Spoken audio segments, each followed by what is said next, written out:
আজকে গণতন্ত্রের জন্য সোয়াজিল্যান্ডকে কোনো প্রশ্ন করা হয় না, কঙ্গোকে কোনো প্রশ্ন করা হয় না, গণতন্ত্রের জন্য হেইটিকে জবাবদিহি করতে হয় না, গণতন্ত্রের জন্য আজকে রুয়ান্ডাকে কোনো প্রশ্ন করা।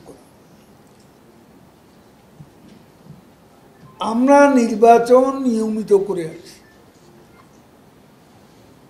সাংবিধানিক ধারাবাহিকতা আমরা বজায় রাখি। পারফেক্ট ডেমোক্রেসি পৃথিবীর কোথাও,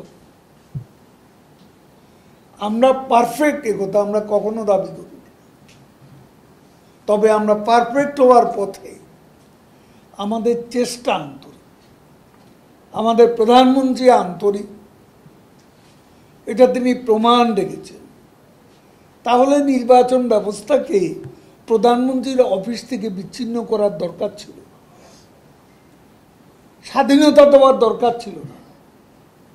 legal independence, administrative independence, financial independence, এগুলো তো একটা সরকার প্রধান চিন্তা করত না। যদি যখন তার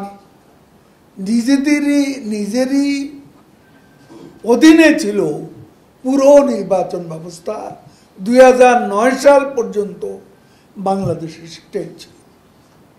যা কিছু পরিবর্তন, যা কিছু আইন, যা কিছু বিকাশ ধারা, এর সবটাই প্রধানমন্ত্রী শেখ হাসিনা করেছে।